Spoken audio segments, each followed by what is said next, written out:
Estamos nuevamente reunidos para estudiar la palabra de Dios. Estamos teniendo un poquito de dificultades técnicas que esperamos que se resuelvan. En el sábado pasado nos pasó lo mismo. Hablamos con los técnicos, nos dijeron cuál era el problema, lo solucionamos, pensamos que lo solucionamos, pero parece que los problemas siguen. Así vamos a tener que empezar a pensar una solución más profunda para ver cómo podemos solucionar esto. Estamos en una serie de predicaciones que la hemos titulado Pongámonos de acuerdo. Esta serie es para personas sinceras de todas las denominaciones que quieran vivir bajo los principios del reino de Dios. No es una serie para tratar de convencer a gente que venga a mi iglesia, que si quiere venir está bienvenida, o sea, no estamos haciendo un problema por eso. Pero el énfasis no está en querer que tú vengas a mi iglesia, sino el énfasis que queremos poner es que tú vivas y yo viva los principios del reino en mi iglesia. Yo soy pastor de la iglesia de Forest City, aquí en Orlando, en Florida, y mi objetivo con esta serie de sermones no es solamente hablarle a los otros de los principios del reino, sino hablarle a mi iglesia y ponerme de acuerdo con mi iglesia de Forest City para vivir los principios del reino. ¿Por qué? Porque en la mayoría de las iglesias cristianas, las personas tienen una cultura cristiana, pero no viven el cristianismo. Las personas están unidas, la mayoría de las personas están unidas a una iglesia, pero no estamos unidas a Cristo. Y por eso no estoy desde una plataforma, predicando desde una plataforma donde ya hemos superado, estamos más allá del bien y del mal nosotros, sino que realmente aquí en Forest City tenemos un problema. En las iglesias de ustedes hay un problema. En todos lugares donde está el cristianismo hay un problema. El problema es que todavía no hemos aprendido a vivir entregados a Cristo. Y no nos queremos entregar a Cristo porque no conocemos a Dios. Y por eso el objetivo de esta serie es conocer al Dios de la Biblia. ¿Y saben qué? Me alegra tanto ver cada sábado gente conectada de todas partes del mundo que está queriendo estudiar la palabra de Dios. Eso nos pone una gran responsabilidad en ser canales para que la palabra de Dios sea exaltada y Jesús sea exaltado. Cada domingo también estoy poniendo en mi página de Facebook, estoy subiendo una guía de preguntas para todo aquel que quiera conocer al Dios de la Biblia, leyendo directamente de la Biblia. Entonces esta guía de preguntas es para ayudarte a entender el Evangelio de Juan, que muestra a Jesucristo que nos revela al Padre. Cada domingo de mañana estoy poniendo estas preguntas y hay muchas personas ya que están usando esta guía y hay gente que se ha comunicado conmigo diciendo que la están usando en grupos pequeños, incluso en diferentes países. Gloria a Dios por esto. Porque cuando tengamos una experiencia con Jesús y tengamos una conexión con la palabra de Dios, eso va a traer transformación como predicamos hace varios sábados. Cuando la palabra de Dios, dejamos que la palabra de Dios entre en nosotros, comienza una obra de recreación y todo el desorden de nuestra vida comienza a transformarse en un orden perfecto. Y por eso hoy vamos a seguir con esta serie y vamos a tener una palabra de oración para comenzar. Querido Señor, gracias porque podemos estar aquí. Señor, comenzamos la transmisión con problemas técnicos, no sabemos bien cuál es el problema. Pero te pedimos, Señor, que tú toques las redes y que no se interrumpa la predicación, no se interrumpa la exposición de tu palabra. Te pido, Señor, que abras nuestro corazón a tu mensaje y que hoy podamos conocerte mejor que lo que te conocíamos ayer. Gracias por contestar esta oración porque la pedimos en el nombre de Jesús. Amén. Los invito a abrir las Biblias en el libro de Génesis, capítulo 2. Nosotros el sermón pasado estudiamos acerca de cómo hay una guerra entre el bien y el mal. Y pudimos más o menos descifrar por qué es que este mundo que fue creado perfecto, ahora es un mundo imperfecto y es un mundo donde vivimos en medio del dolor, en medio del sufrimiento, en medio de la injusticia. Y vimos que ese problema se debe al pecado. Pero hoy vamos a ir al jardín del Edén y vamos a analizar cómo fue la relación del ser humano con Dios en el principio. Y vamos a ver cuál fue la estrategia de Satanás para que el ser humano se separe de Dios. Y eso nos va a ayudar a entender cuál es la estrategia de Satanás, que Satanás usa para que tú y yo nos separemos de Dios y perdamos las bendiciones de su presencia. Si tu vida está llena de maldiciones, no se debe a que Dios te está maldiciendo, sino que tu vida está llena de maldiciones porque perdiste la presencia de Dios y al perder la presencia de Dios perdiste sus bendiciones. Y por eso la idea es cómo nosotros nos podemos volver a conectar para estar en la presencia de Dios y ser bendecidos. Eso es lo que Satanás no quiere. Y por eso vamos a abrir la Biblia, como les decía, en Génesis capítulo 2 y vamos a ver el versículo 15 y 16. Dios puso a Adán y Eva en el jardín del Edén, los puso en esta tierra y les dio algunas indicaciones. Vamos a leer capítulo 2, versículos 15 y 16. Dice así: Tomó pues Jehová Dios al hombre y lo puso en el huerto del Edén para que lo labrara y lo cuidara. Dios puso al hombre como señor del huerto del Edén para que lo labrara y lo cuidara. La palabra cuidara es llamar en hebreo. Y esa palabra quiere decir custodiar, vigilar, retener firmemente. Ya con el uso de esa palabra, Moisés nos está dando a entender de que Dios le estaba diciendo al ser humano de que el jardín del Edén lo podían perder y que ellos tenían que retenerlo firmemente. Dios le había explicado, con eso nos da a entender Moisés, que Dios le había explicado al ser humano que había una amenaza y que ellos debían cuidarse de esa amenaza. Y en el versículo 16 dice: Y mandó Jehová Dios al hombre diciendo: De todo árbol del huerto podrás comer, pero del árbol del conocimiento del bien y del mal no comerás, porque el día que de él comas, ciertamente morirás.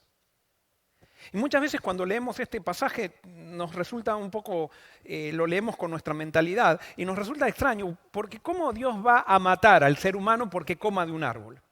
Ahora, si ustedes analizan este pasaje, ahí no dice que Dios va a matar al ser humano porque coma del árbol, sino que Dios le está diciendo las consecuencias de si el ser humano come del árbol. Él le dice: el día que comieres de él, ciertamente morirás. No le dice te mataré, sino que ciertamente morirás. Le está dando el resultado de la consecuencia o la consecuencia de la acción que él le está diciendo que no hagan.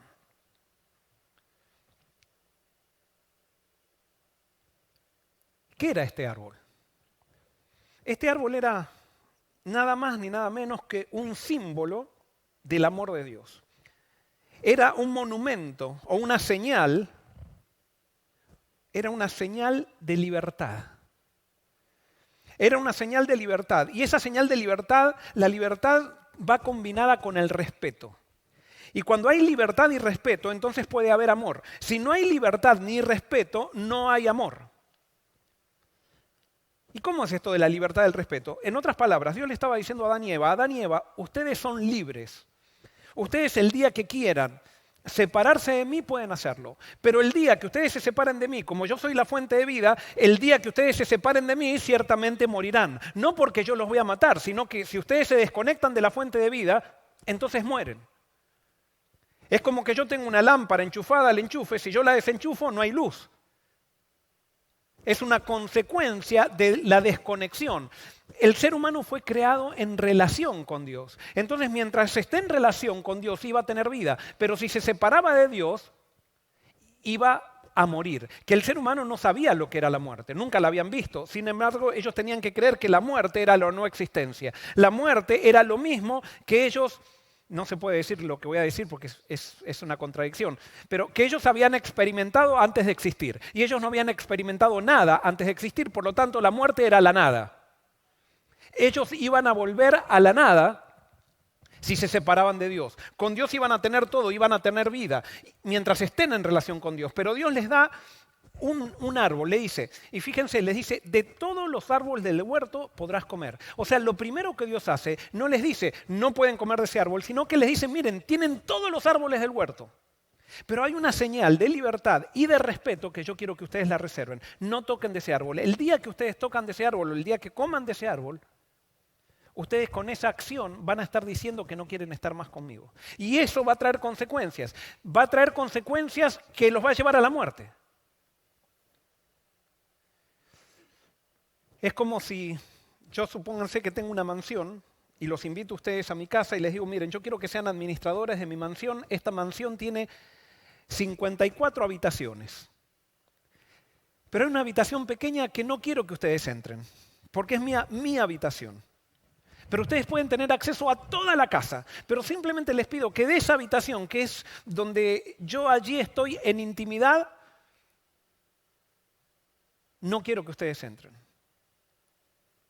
Sería injusto que cuando yo entre a la habitación, si yo tengo 54 habitaciones y quiero entrar justamente a esa habitación, no, yo rompo una relación cuando rompo el respeto. Tengo la libertad de si quiero estar en esa mansión, estoy. Y tengo esa libertad y lo decido voluntariamente. Pero el día que yo entro al lugar o el día que tú entras al lugar que yo te dije que no entres, tú estás faltándome el respeto. Y cuando hay falta de respeto, se quiebra una relación. Eso es lo que no entendemos los seres humanos. Los seres humanos pensamos que cuando tenemos confianza con alguien, podemos faltarle el respeto. No, cada falta de respeto hace perder la intimidad y la confianza. Y por eso para que el amor surja, para que el amor pueda ser una realidad, tiene que haber libertad y respeto. Tiene que ser una decisión voluntaria, pero tiene que haber respeto. Y eso era simplemente lo que Dios estaba haciendo. No era que Dios estaba poniendo una prueba para ver si Adán y Eva eran fieles, sino simplemente estaba dando la posibilidad a Adán y Eva de que vivan en libertad y en amor. Cuando no hay libertad, no puede crecer el amor. Y nosotros hemos visto, a través de todos los estudios que hemos estudiado aquí en la Biblia, que el centro del mensaje de la Biblia es el amor. Y hasta que no entendamos el amor, nuestra vida cristiana no va a ser madura. Y eso lo dijo Jesús. Eso lo dijeron los apóstoles. Hasta que no entendamos, no experimentemos amor, no vamos a guardar la ley de Dios. Hasta que no experimentemos amor, no vamos a tener buenas relaciones. Hasta que no experimentemos amor, no vamos a tener libertad. Y de eso se trataba este árbol que era un símbolo. Siempre se le dice el árbol prohibido. Yo creo que era el árbol que manifestaba el amor de Dios. Porque si no hubiera estado esa posibilidad, entonces Dios no hubiera podido amarnos, ni nosotros hubiéramos podido amarlo a Él. Satanás iba a tratar de destruir la relación del hombre con Dios. Así como él trata de destruir la relación que tú tienes con Dios. Yo sé que hay muchas personas, y eso hemos recibido los testimonios desde que estamos predicando, han tomado decisiones para Dios. Y ¿sabes qué? Ahora lo que va a describir la Biblia te va a describir las artimañas o las estrategias de Satanás para quitarte esa relación que tú ya has decidido tener con Dios. Sí, tu vida está desordenada, pero tú has experimentado que empiezas a conocer a Dios, comienzas a seguir su palabra y eso comienza a tener un cambio en tu vida. Hemos visto testimonios y hemos leído testimonios de gente que nos contaba que antes de la pandemia estaba metida en la droga. El miércoles pasado recibí un testimonio de una pareja que estaba por divorciarse, se conectó con Apocalipsis para Todos, comenzó a estudiar el Apocalipsis y hoy han decidido, o sea, eso dice que les trajo, testimonio de ellos, les trajo una transformación terrible y ya no quieren divorciarse. Han conocido al Dios de la Biblia. Bueno, ahora Satanás lo que trata de hacer es va a tratar de sacarte esa experiencia con Dios, esa experiencia de felicidad. Y vamos a ver cuál es la estrategia. La estrategia de Satanás para sacar a Adán y Eva de al lado de Dios. Y es la misma estrategia que utiliza contigo. Vamos a ver lo que se llama la tentación. Vamos al capítulo 3, versículos 1 al 5. Dice así. La serpiente era más astuta que todos los animales del campo, que Jehová Dios había hecho, y dijo a la mujer: ¿con que Dios os ha dicho, no comáis de ningún árbol del huerto? La mujer respondió a la serpiente: del fruto de los árboles del huerto podemos comer. Pero del fruto del árbol que está en medio del huerto, dijo Dios, no comeréis de él ni lo tocaréis, para que no muráis. Entonces la serpiente dijo a la mujer: no moriréis. Pero Dios sabe que el día que comáis de él serán abiertos vuestros ojos y seréis como Dios, conocedores del bien y el mal. Primera lección que sacamos de acá. Satanás, para sacarte de tu relación con Dios, siempre va a utilizar algo que te llama la atención. ¿Y qué utilizó con Eva? Utilizó una serpiente. La serpiente era el animal más astuto, era el animal aparentemente más hermoso que existía en el jardín del Edén. Según lo que nos damos cuenta y lo que inferimos de acuerdo al estudio de la Biblia, la serpiente en esa época en el jardín del Edén volaba. Era el animal, quizás como nosotros ahora consideramos al león, bueno, la serpiente era como el rey de todos los animales.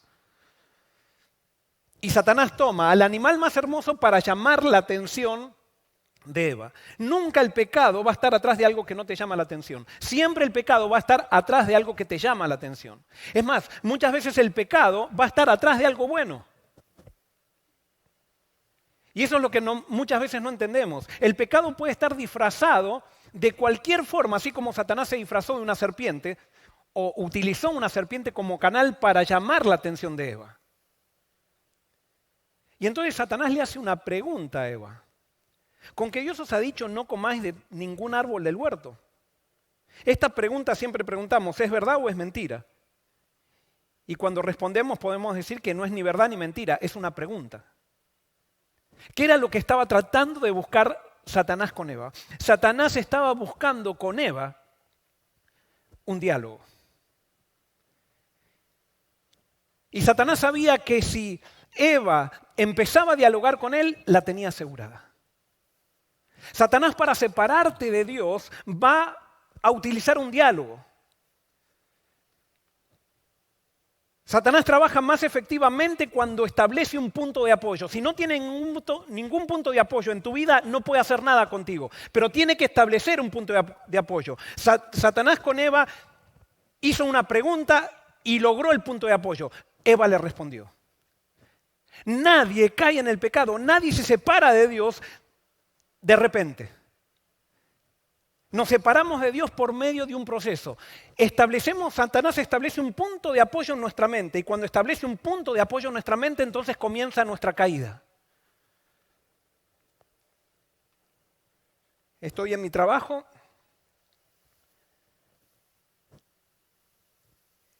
Mi secretaria es una chica muy atractiva. Es una chica que siempre usa el último perfume. Trabajamos, no tengo ninguna intención de ser un adúltero ni de romper mi familia. Pero un día está lloviendo, la llevo a la casa, nos quedamos charlando en el auto un rato. Justamente ese día tuve quizás una discusión con mi esposa. Y mi esposa no se levantó de muy buen humor, pero mi secretaria parece que está siempre de buen humor.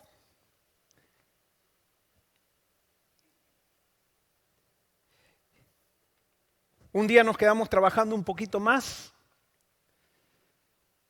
y cuando nos damos cuenta que tenemos que entregar ese trabajo rápido, también está lloviendo, la llevo a la casa y me dice, ¿por qué no lo terminamos, no pasás y lo terminamos rápido? Y es una chica buena.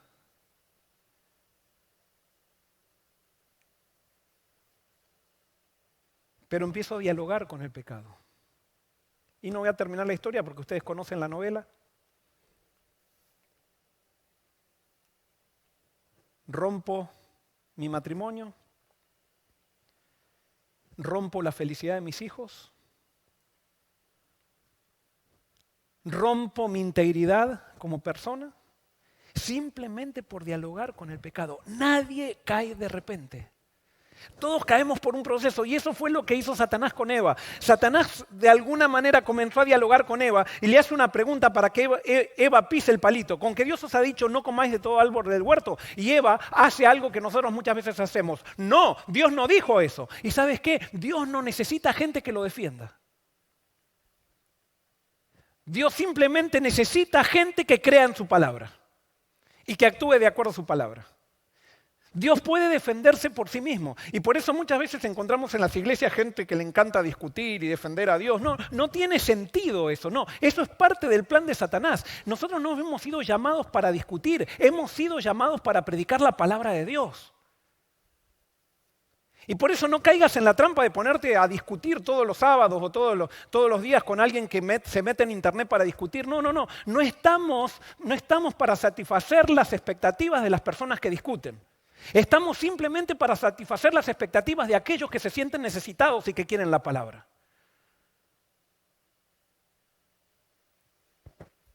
Eva se puso a discutir con Satanás y cayó. Pero es interesante, Satanás le dice a la mujer, en el versículo 4, Eva le dice, no, Dios ha dicho que el día que comamos del árbol o que lo toquemos vamos a morir. Y entonces Satanás hace lo que siempre hace, poner en duda la palabra de Dios. Y entonces le dice a Eva, no morirás. ¿Eso era verdad o era mentira? Eso era mentira. Pero le sigue diciendo, pero Dios sabe que el día que comáis de él serán abiertos vuestros ojos. ¿Eso era verdad o era mentira? Eso era verdad. Y seréis como Dios. ¿Eso era verdad o era mentira? Eso era mentira. Conocedores del bien y del mal. ¿Eso era verdad o era mentira? Era verdad. ¿Por qué? Porque Adán y Eva no conocían el mal. Ellos simplemente conocían el mal por referencia. Dios les había dicho que había mal y que el mal, la consecuencia del mal era la muerte, pero lo conocían por referencia, pero no por experiencia. Pero si ellos comían del árbol, ellos iban a conocer el mal por experiencia y eso iba a tener un sinnúmero de resultados. Cuando Satanás pone en duda la palabra de Dios y Eva sabía lo que Dios había dicho porque se lo había dicho a Satanás. Entonces Eva ahora dice, yo voy a analizar por mí misma. No le voy a hacer ni caso a la serpiente ni le voy a hacer caso a Dios. Yo voy a usar mi razón. Y ahí está el gran problema nuestro. Muchas veces tú no quieres estar con Satanás, pero tampoco quieres estar con Dios. Tú no quieres hacerle caso a Satanás, pero no estás muy seguro de hacerle caso a la palabra de Dios. Tú vas a analizar por ti mismo. Caíste. Caíste cuando haces eso. No moriréis, pero Dios sabe que el día que comáis de él serán abiertos vuestros ojos y seréis como Dios, conocedores del bien y el mal. ¿Qué trata de hacer Satanás? Satanás nos hace pensar que Dios nos quiere quitar algo cuando nos aconseja algo.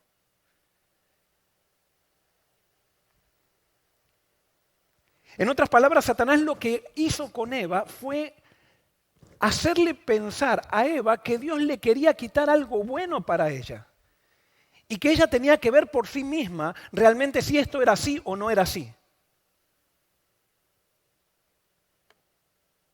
Y entonces dice en el versículo 7, versículo 6, al ver la mujer que el árbol era bueno para comer, agradable a los ojos y deseable para alcanzar la sabiduría, tomó de su fruto y comió, y dio también a su marido, el cual comió igual que ella.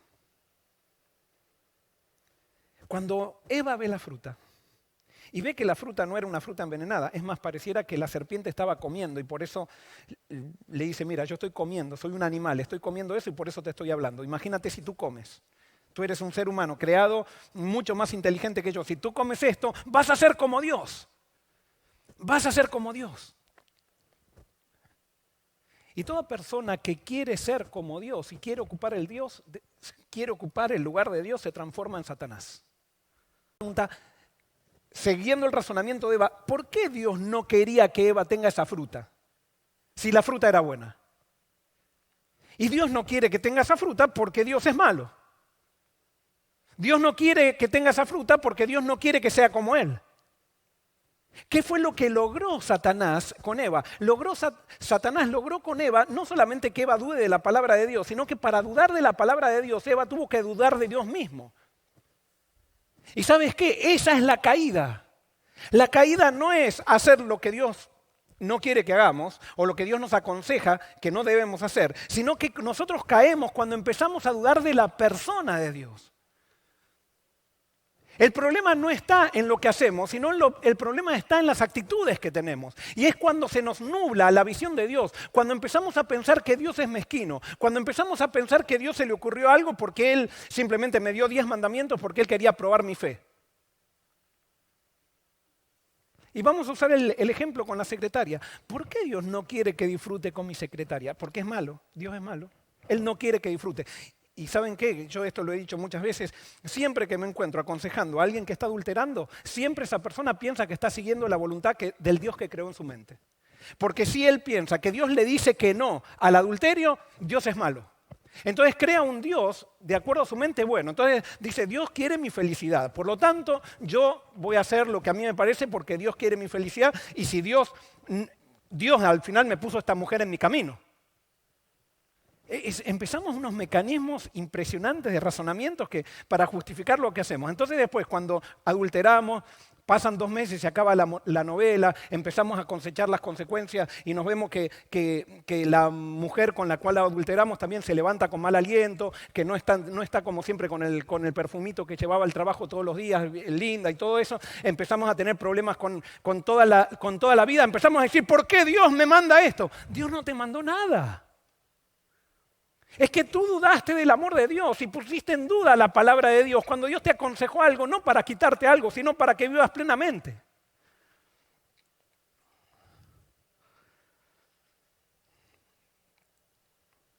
Es interesante que cuando caemos, los seres humanos tenemos una capacidad de testimonio tremenda, tanto para el bien como para el mal. Eva cayó. ¿Y qué fue lo primero que quiso hacer? Compartir con su marido la caída. Cuando aceptamos a Cristo eso no cambia. Pero eso es buenísimo. Cuando aceptamos a Cristo nosotros no podemos dejar de compartir. Pero ¿sabes qué? Cuando estás en lo malo también quieres compartirlo. Y Eva fue con la fruta enfrente de Adán. Y cuando Adán la ve a Eva, Adán, por la sonrisa de Eva, ya se dio cuenta que Eva tenía una sonrisa diferente. Ya se da cuenta que Eva tenía una manera diferente de mirar. Ya se da cuenta que ahora Eva, para que Adán coma, viene con una manera, una actitud que era diferente a la actitud sencilla que tenía antes. Y rápido Adán comienza a pensar qué va a pasar con Eva, porque si Eva va a morir, morir quiere decir que no va a existir más, y entonces él va a quedar solo. Entonces ahora se forma la ópera más linda que existe. Ahora Adán, sin pensarlo mucho, toma la fruta y por amor a Eva, come. Y todo termina ahí la película y decimos, ¡qué peliculón! ¡Qué amor el de Adán! Sí, qué amor el de Adán hasta que comió. El gran engaño del pecado. Porque lejos de Dios no puede haber amor. Y eso tenemos que entenderlo. Lejos de Dios no puede haber felicidad. En el acto comenzaron los resultados del pecado. En el acto. Versículo 7 dice, entonces fueron abiertos los ojos de ambos y se dieron cuenta de que estaban desnudos. Cosieron pues hojas de higuera y se hicieron delantales. El primer resultado del pecado comienza con la religión falsa. Aquí es el nacimiento de la religión falsa. Cuando ellos comen, en el principio sienten una sensación porque ahora conocen algo que no conocían y eso les trae una sensación de efervescencia en el principio, pero después viene un sentimiento de miseria, que se sienten desnudos, pierden la intimidad. Antes podían estar desnudos y podían estar tranquilos desnudos, pero ahora pierden la intimidad. Es por eso que los esposos realmente que se aman, los esposos que han logrado intimidad emocional, no tienen problema de desnudarse delante de uno del otro. Es más, Adán y Eva andaban desnudos por el jardín del Edén porque ellos tenían intimidad entre ellos dos. Y no había ningún problema de que estén desnudos. Como no hay ningún problema que tú estés desnudo con tu esposa. No hay ningún problema. Es más, tienes que hacerlo. O sea, no lo puedes forzar. Yo te aseguro que cuando tu esposa está enojada contigo no va a querer desnudarse. Porque justamente el desnudarse delante de una persona es un reflejo de intimidad, es una evidencia de intimidad. Y por eso Dios quiere que esa intimidad solamente se logre entre el esposo y la esposa. Y no hay nada más lindo que un esposo y una esposa puedan estar frente el uno al otro desnudos. Pero cuando entra el pecado se acaba la intimidad y cuando se acaba la intimidad, ahora Adán y Eva hacen algo. No era simplemente que se acaba la intimidad, sino que ahora ellos sienten una miseria. un resplandor, que según la Biblia todos los que están en la presencia de Dios comparten el resplandor de Dios. Ellos perdieron ese resplandor y para tapar esa miseria ahora comenzaron a hacer delantales. Ellos comenzaron a hacer algo para tapar su pecado. Aquí comenzó lo que llamamos el culto a la imagen.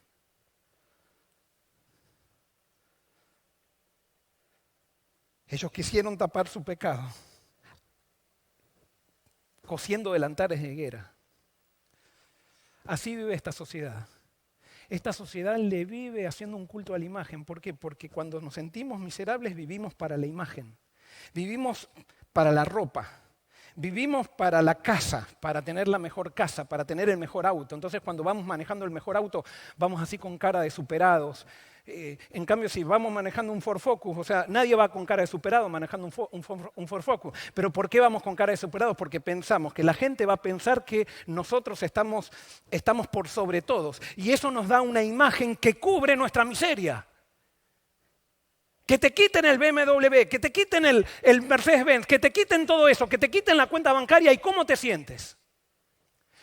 Te sientes miserable, te sientes desnudo, te sientes necesitas hojas de higuera para poder tapar esto. Y con esto no estoy queriendo decir que el que tiene un Mercedes-Benz entonces es un miserable. No, no estoy queriendo decir esto. Lo que estoy queriendo decir es que el énfasis de muchas veces nuestro está hacemos el énfasis en cosas externas para poder tapar las miserias internas que tenemos.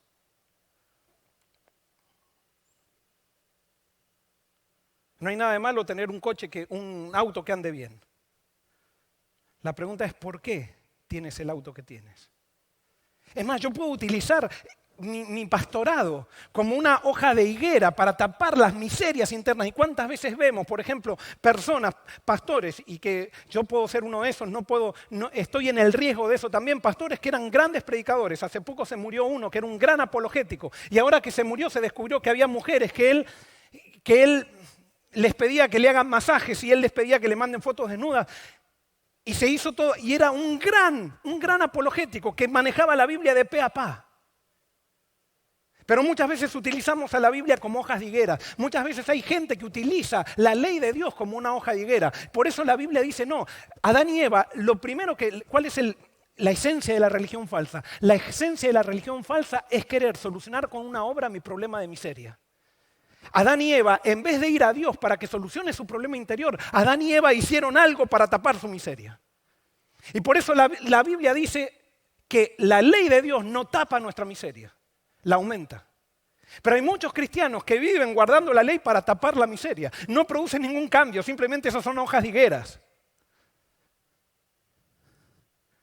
Hay gente que viene a la iglesia y tiene una familia perfecta, aparentemente, que todos, y no está mal que tengamos familias lindas.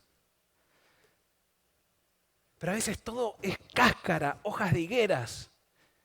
Cuando estamos compitiendo, a ver quién tiene los mejores hijos, cuando estamos compitiendo, quién predica mejor, quién tiene la mejor escuela sabática, quién hace el mejor programa en la iglesia. Son todas hojas de higuera para tapar la miseria que tenemos.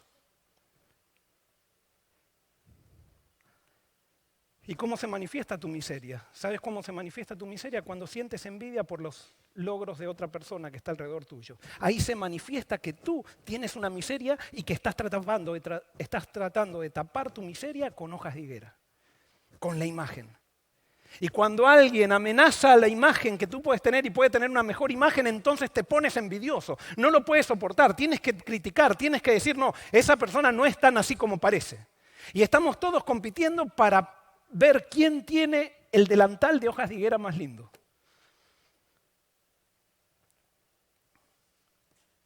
Versículo 8, seguimos con los resultados del pecado. Hoy quiero simplemente resaltar una frase.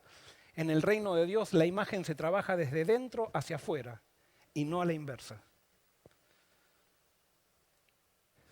Primero cambias, eres transformado y eso sí va a tener un resultado en tu imagen.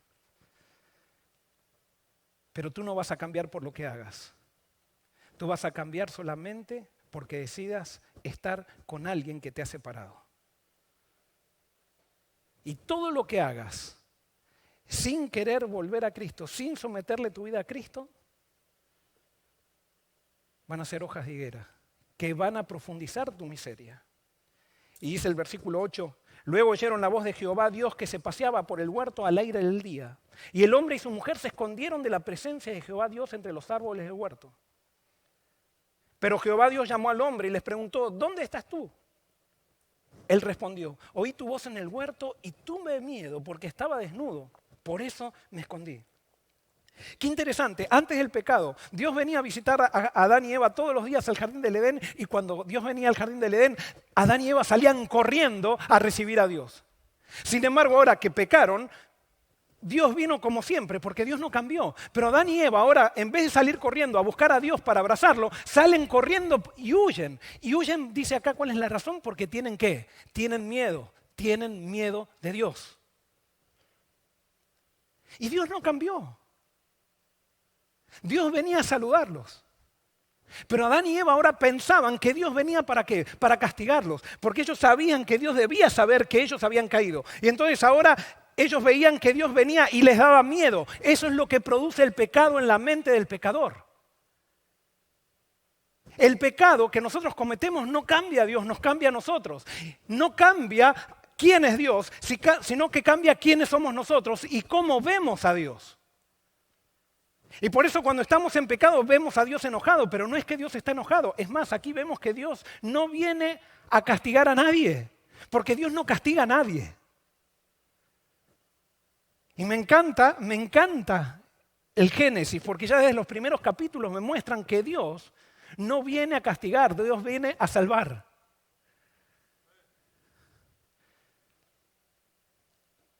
Pero cuando tenemos tergiversada la mente de Dios, cuando predicamos a Dios desde el punto de vista del pecado, comenzamos a predicar un Dios condenador, un Dios que va a castigar, un Dios que trae fuego sobre aquellos que no lo siguen, un Dios que si no haces lo que Él quiere, te va a condenar. No, Dios no condena a nadie.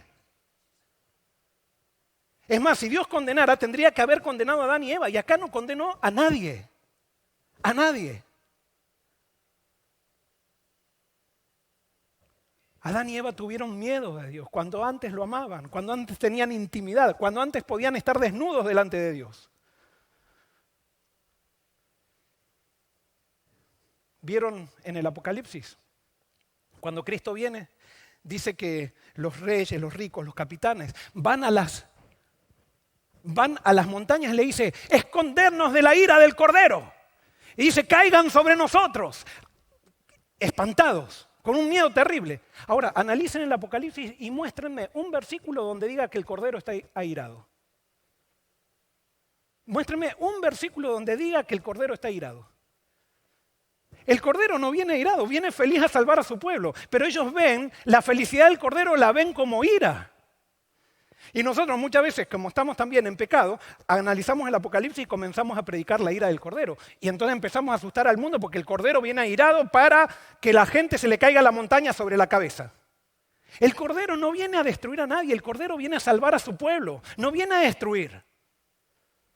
Y viene a salvar a todo aquel que quiere salvarse, a todo aquel que quiere vivir con Él. Y por eso el Cordero, que es el mismo que estaba aquí paseándose a la hora del huerto, a pesar de que ya sabía, fíjense que no viene así sospechando Jesús como diciendo, a ver, Adán y Eva, ¿dónde están? Porque me di cuenta, yo ya sé, yo soy omnisapiente, yo sé todo. No, dice que él caminaba, paseaba a la hora del día.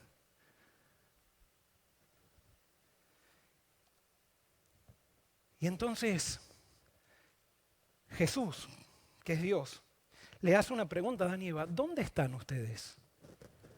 Y Jesús sabía dónde estaban Adán y Eva. Sabía que estaban escondidos atrás de ese árbol.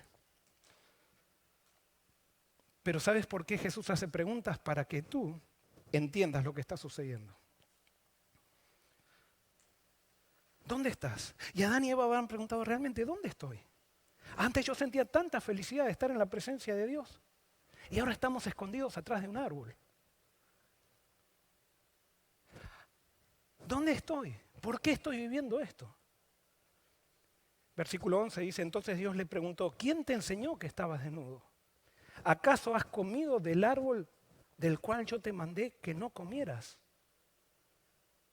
En otras palabras le dice, ¿quién es tu maestro ahora? Adán, porque yo no te enseñé eso. Yo no te enseñé miedo, desconfianza. No te enseñé que huyas de los problemas. ¿Quién es tu maestro? Hay alguien que cambió tu mente, Adán y Eva. Hay alguien que cambió tu mente. Y Adán y Eva, cuando Dios le hace la pregunta en el versículo 11, entonces Dios le preguntó, ¿quién te enseñó que estabas desnudo? ¿Acaso has comido del árbol que yo te mandé no comieras? Y ustedes ya saben esto, yo no me voy a detener en esto. ¿Qué hizo Adán y Eva? Se desresponsabilizaron. El hombre le respondió, la mujer que me diste por compañera me dio del árbol y yo comí. Entonces Jehová Dios dijo a la mujer, ¿qué es lo que has hecho? Ella respondió, la serpiente me engañó y comí. ¿Qué hicieron Adán y Eva? Se desresponsabilizaron de su situación. Y te quiero decir algo, Dios no puede hacer nada contigo a menos que tú asumas responsabilidad. Y por eso Dios hace preguntas. ¿Vieron los políticos que suben al gobierno de los países y están gobernando echándole la culpa al gobierno anterior? Para mí esos políticos no sirven. ¿Vieron esos pastores que llegan a una iglesia y entonces empiezan a decir, no, porque el pastor anterior dejó un lío y entonces por eso estamos todos en lío? Pero esos pastores no son líderes.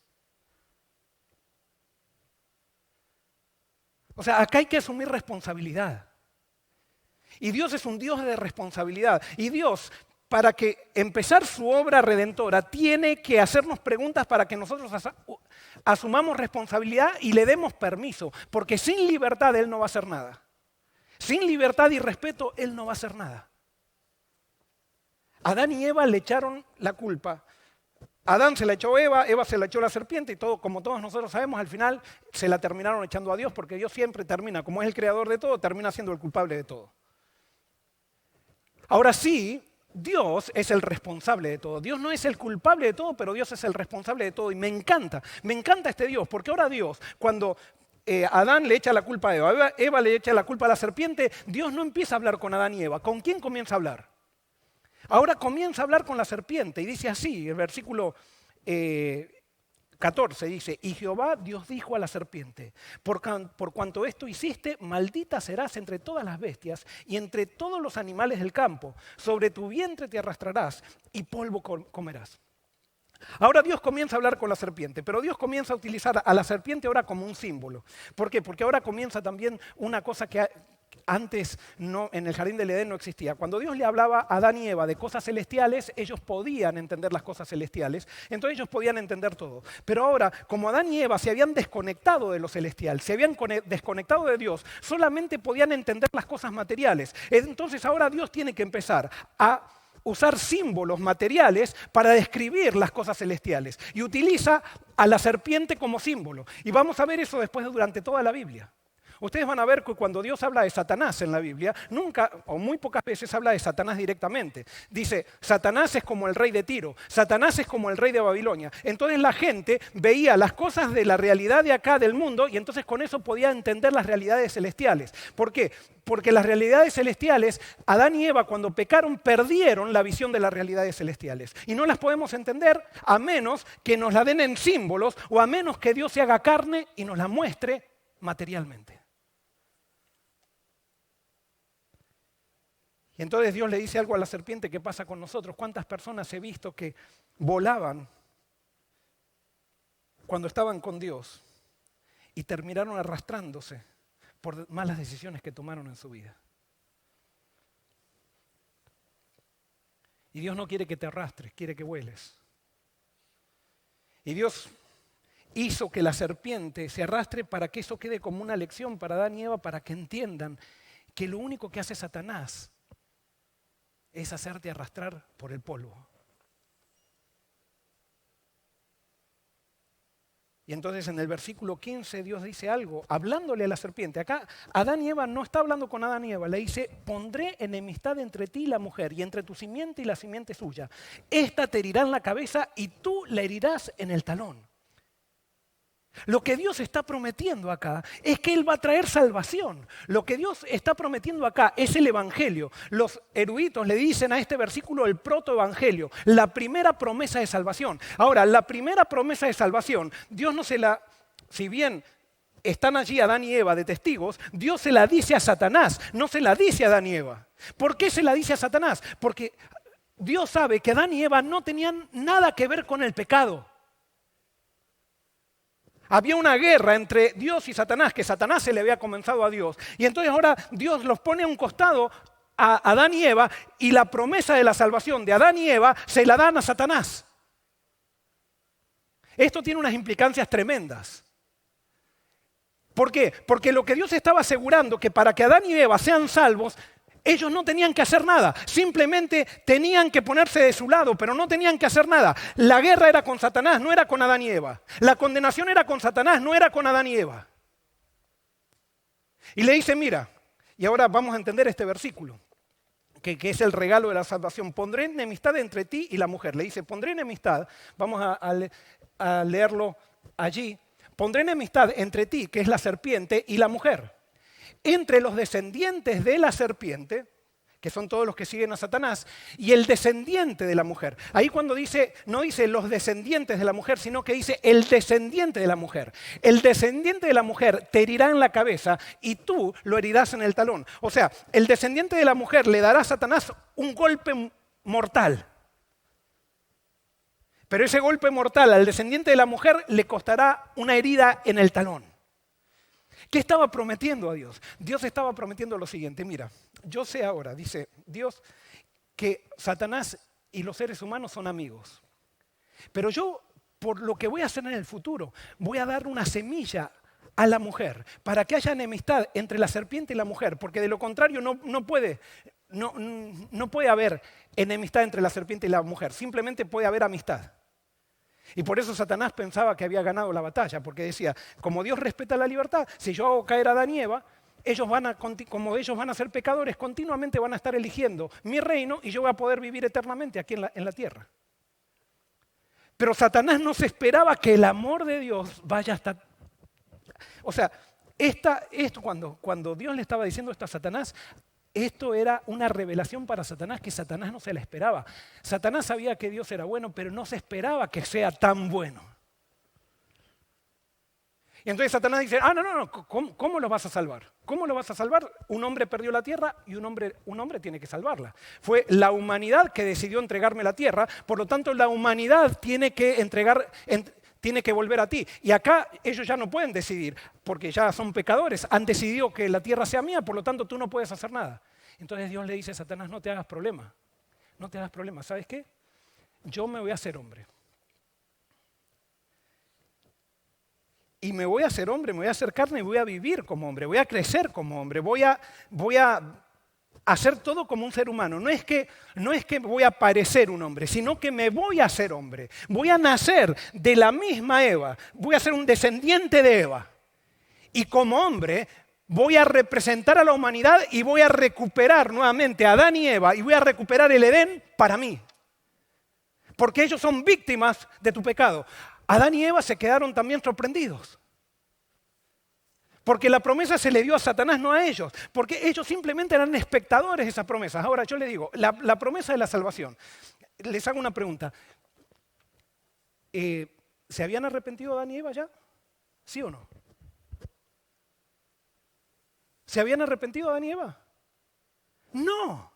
Es más, vemos que todavía ellos están con las consecuencias del pecado. Están viviendo como pecadores y ni se arrepintieron. Y Dios le da la promesa de la salvación. ¿Y por qué nosotros enseñamos que para recibir la salvación hay que arrepentirse? Si Dios dio la salvación sin que Adán y Eva se arrepintieran, ya se las dio, ahí se la prometió, se la dijo a Satanás y Adán y Eva están siendo testigos de ese diálogo. Dios te da la salvación sin que tú te arrepientas. Y no podemos poner al arrepentimiento como un obstáculo entre la salvación entre nosotros y Dios. Es Dios el autor de la salvación. Y la salvación ha sido ofrecida a todo el mundo, a toda la humanidad, sin haber hecho la humanidad nada. O sea, en pecado. A ver si me explico. La salvación ha sido ofrecida a la humanidad sin que la humanidad se arrepienta, sin que la humanidad reconozca a Dios. ¿Y sabes por qué? Porque Dios se hace responsable. Dios no es el culpable del pecado, pero Él es el creador. Y como es el creador, se hace responsable de la creación que creó en libertad. Y entonces Él dice, yo me hago responsable de esta caída del ser humano. El ser humano, y como Satanás también siempre le echa la culpa a Dios de todo y todo eso, dice, yo no soy así. Yo me hago responsable. Y yo voy a solucionar el problema del pecado. No lo va a solucionar el hombre. No lo va a solucionar Satanás. Yo voy a solucionar el problema del pecado. Incluso aunque Adán y Eva no se arrepientan, yo les voy a dar la salvación. Y yo sé que alguien me está escuchando y dice, no, pastor, es que hay que arrepentirse. No, el arrepentimiento es el resultado de aceptar la salvación, pero no es la causa por la cual yo soy salvo. Porque entonces, si fuera que yo soy salvo porque me arrepiento, yo me salvaría por mi arrepentimiento. Y la Biblia dice que somos salvos por gracia. ¿Pero cómo es esto?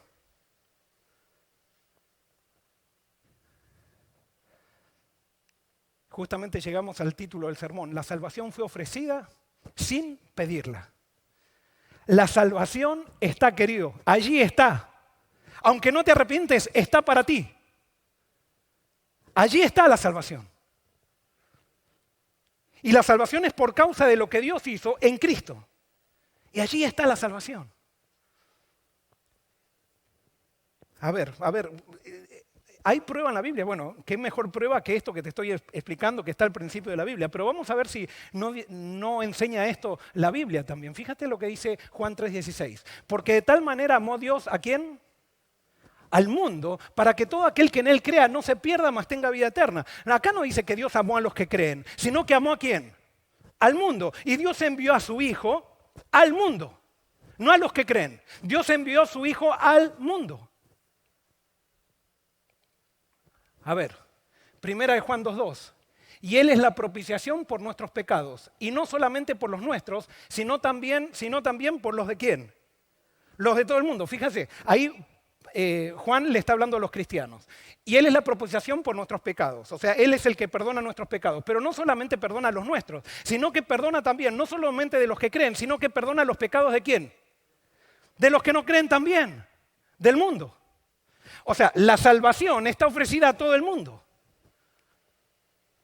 Primera de Juan 4:10 dice, en esto consiste el amor, no en que nosotros hayamos amado a Dios, sino en que Él nos amó a nosotros y envió a su Hijo en propiciación por nuestros pecados. ¿Quién amó primero?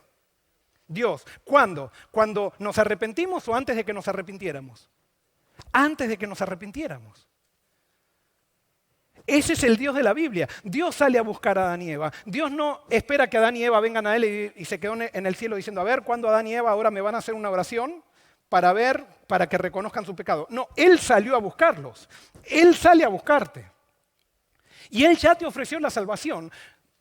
Ya, cuando salió a buscarte ya estaba ofrecida la salvación. Primera de Juan 4:19 dice, nosotros lo amamos a Él porque Él nos ¿qué? Él nos amó primero. Romanos 5:8 dice, en esto se muestra el amor de Dios para con nosotros, que siendo aún pecadores, Cristo murió por nosotros. Y por eso cuando estaba Cristo en la cruz, dijo, Señor Padre, perdónalos. Y no estaba hablando por los discípulos, estaba hablando por aquellos que lo estaban crucificando. Porque Dios murió por todos. Dios nos dio la salvación a todos. Dios le dio la salvación al mundo, a la humanidad ofreció la salvación. La salvación es por gracia. La pregunta es, ¿nosotros nacemos salvos o perdidos? Y a nosotros nos enseñaron, por las tradiciones y eso, que nosotros nacemos perdidos. Y tenemos que aceptar a Dios para salvarnos. No, nosotros nacemos salvos. Nacemos salvos en la promesa de Génesis 3:15, cuando Dios dije, yo pondré enemistad entre ti y la mujer, y yo te pegaré un golpe en la cabeza. Con eso le estaba hablando a Adán y Eva y a toda la humanidad. Todos nacemos salvos. La Biblia dice que nacemos predestinados para la salvación. Si no naciéramos salvos, entonces Dios no se hace responsable de nuestra salvación. Porque entonces nosotros tenemos que tener fe. La fe sería meritoria para salvarnos. La fe es la consecuencia de aceptar o de no rechazar la salvación. No de aceptar, me equivoqué. De no rechazar. Y fíjense, Juan 1:9. La luz verdadera que alumbra a todo hombre. ¿Quién es la luz verdadera? Jesús, que era la luz que venía a mostrar quién era el Padre, venía a este mundo. Pero ¿a cuántos alumbra la luz verdadera de Jesús? A todos los hombres. Juan 3:17 dice, porque Dios no envió a su Hijo para condenar al mundo, sino para que el mundo sea salvo por Él. La intención de Dios es salvar, nunca condenar. Y por eso cuando enseñamos la segunda venida de Cristo, que Cristo viene a condenar al mundo, estamos predicando otro evangelio que no está en la Biblia. Jesús viene en su segunda venida para salvar y siempre va a venir para salvar, nunca va a venir para condenar. Nos condenamos a nosotros mismos cuando nosotros rechazamos lo que ya Jesús nos dio. Juan 6:33 dice, porque el pan de Dios es aquel que descendió del cielo y da vida ¿a quién? ¿A los creyentes? Al mundo. Juan 1:16 dice, ya lo leí. Juan 1:16, de su plenitud recibimos todos y gracia sobre gracia. ¿Cuántos recibimos todos? ¿Cuántos recibimos de su plenitud? Todos. Todos los seres humanos. Juan 12:32 dice, y yo cuando sea levantado de la tierra, a todos atraeré a mí mismo. A todos atraeré a mí mismo. No a algunos, no a los que creen. A todos atraeré a mí mismo. Primera de Timoteo 2:4-6 dice, el cual quiere que todos los hombres sean salvos y vengan al conocimiento de la verdad. Pues hay un solo Dios y un solo intercesor entre Dios y los hombres, Jesucristo hombre, el cual se dio a sí mismo en rescate ¿por quiénes? Por todos. Tito 2:11 dice, la gracia de Dios se ha manifestado para salvación ¿de cuánto? De toda la humanidad, no dice de los que creen, sino para salvación de toda la humanidad. Primera de Timoteo 4:10 dice que por esto mismo trabajamos y sufrimos oprobios, porque esperamos en el Dios viviente, que es el Salvador de todos los hombres, mayormente de los que creen. Parece que hay una ventaja en los que creen, y evidentemente la hay. Si no, no enseñaría la Biblia que la fe es parte del caminar cristiano. Romanos 5:18 dice, así que, como por la transgresión de uno vino la condenación a todos los hombres, de la misma manera por la justicia de uno vino a todos los hombres la justificación que produce vida. ¿A cuántos hombres vino la justificación? A todos. ¿Qué es la justificación? Es el perdón de pecados. ¿Y qué es lo que te quiero decir acá? Cuando tú y yo nacemos justificados por la obra de Cristo. No nacemos condenados. Y por eso no tienes que tener ninguna ansiedad si tu hijito no está bautizado. Nosotros nacemos enfermos de pecado, pero no nacemos condenados por Dios, porque Dios no condena a nadie. Es más, como Dios se hace responsable de su creación, Él nos dio la salvación toda por gracia. Entonces, cuando yo nazco salvo. Aunque mis padres no sean creyentes, aunque mis padres sean malos, yo nazco salvo. Y entonces alguien puede decir, pero entonces, ¿para qué predicamos? Y acá viene el centro de este mensaje. Nosotros no predicamos para que la gente acepte la salvación, sino para que no la rechace. ¿Entiendes?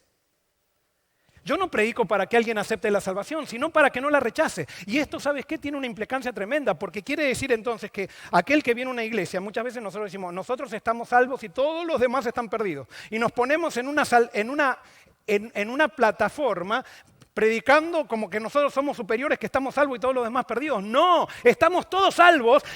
Y estamos en riesgo de que nos perdamos, pero la salvación ha sido ofrecida a todos. Estamos predicando para que nadie la rechace, porque ya Cristo la ofreció sin que nosotros hayamos hecho nada, sin que nos hayamos arrepentido, sin tener fe. Cuando éramos enemigos nos dio a Cristo y en Cristo tenemos todo.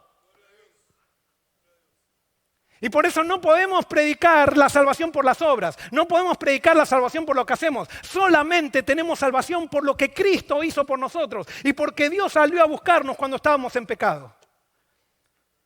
No recibimos la salvación porque estamos arrepentidos porque ya tenemos la salvación y hemos aceptado, o mejor dicho, hemos visto quién es Dios. Y cuando vemos quién es Dios, recibimos el arrepentimiento que nos hace caminar más en el conocimiento de Dios. Nosotros no predicamos a Cristo para que la gente se salve, predicamos a Cristo para que la gente no se pierda. ¿Entiendes la diferencia? No, porque los del mundo están salvos en Cristo. Y vamos a predicarle a ellos para que no rechacen la salvación. No para que la reciban, ya tienen la salvación. En Dios la tienes y por eso no necesitas estar desesperado. Cristo ya salió a buscarte, Cristo ya ofreció todo. La Biblia dice que estamos registrados en el libro de la vida todos los seres humanos desde la fundación del mundo. Esa es la gracia. Ese es el don de Dios.